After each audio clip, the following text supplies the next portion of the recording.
गोसन्मान रॅलीत गोमाता व नंदीबाबांना वेधलं लक्ष. गोमातेचा घोषणा देत शेकडो गोभक्तांचा सहभाग. जन्म जन्म का नाता है, गो हमारी माता है. गोमातेला राष्ट्रमाता घोषित करा अशा घोषणांचं गजरात शेकडो गोभक्त यांच्या उपस्थितीत भव्य गोसन्मान रॅलीमध्ये सहभागी झाले. रॅली दादावाडी जैन मंदिरापासून सुरू होऊन गिरिविहार गेट ते तहसील कार्यालयात समारोप करण्यात आला. यावेळी महामहिम राष्ट्रपती, प्रधानमंत्री, महामहिम राज्यपाल, मुख्यमंत्री यांना तहसीलदार यांच्या मार्फत हजारो स्वाक्षरींचं निवेदन संत महंत कथाकार यांनी दिलं. यावेळी गोसन्मान रॅलीत गोमाता व नंदीबाबा सहभागी झाल्यानं सर्वांचं लक्ष वेधून घेतलं. रॅलीची सुरुवात गोमाता आणि नंदीबाबा तसेच गोसन्मान प्रार्थना पत्रांचे विधिवत पूजन करून करण्यात आलं.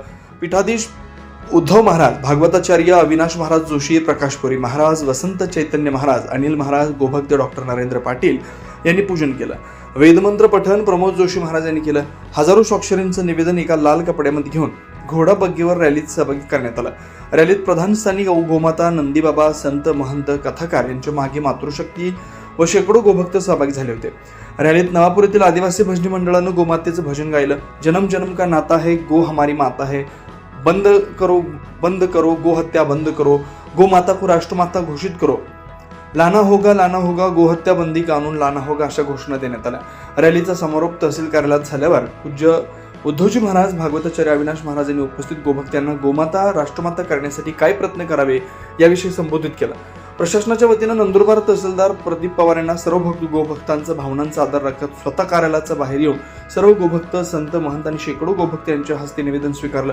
यावेळी डॉक्टर नरेंद्र पाटील यांनी निवेदनातील मागण्यांसंदर्भात प्रशासनाला अवगत केलं. भारतातील 5500 तालुक्यात 27 एप्रिल रोजी गोसन्मान रॅलीचं आयोजन केलंय. निवेदनात गोमाता राष्ट्रमाता घोषित करणं, केंद्रीय गोसेवा आणि संरक्षण कायदा लागू करून देशातील सर्व कत्तलखान्यांचे परवाने रद्द करावे, स्वतंत्र केंद्रीय गोमंत्रालय स्थापन करावं या मागण्या करण्यात आल्याचं त्यांनी नमूद केलं. यावेळी नंदुरबार तालुक्यातील संत महंत, गोरक्षक, गोभक्त यासह विविध हिंदुत्ववादी संघटनांचे प्रतिनिधी, नागरिक रॅलीत सहभागी झाले होते. ऐश्वर्य हे लाभले आता धर्म सुखा तुझा पुढते हा नम्रत्व प्रेणे असे. इच्छा होत असे मानसी दे करीत असे हा देह तुझा असे. पृथ्वीवरील दैत्य माजले ते फार. हा अभंग आहे का, लक्षात ठेवा. हे माझं काही म्हणणं नाही आहे काय, नाहीतर तुम्ही लगेच कुठला तरी शब्द अपशब्द पकडून घ्याल. पृथ्वीवरील दैत्य माजले ते फार, धरणीसी झाले ओझे त्यांचे. वत्सरूपी गाय ब्रह्मापाची जाय, गाराणे सुस्वर करू आता. तर या ठिकाणी आपण सुद्धा त्याचप्रमाणे त्या गाईला जे जे काही दुःख होत आहे या पृथ्वीवर, या भूतलावर, त्यांचं दुःख घेऊन आपण या ठिकाणी आज भारतभर फिरत आहोत. तर अशा वेळेला खरं म्हणजे गौसेवा ही श्रेष्ठ सेवा सांगितली गेली आहे.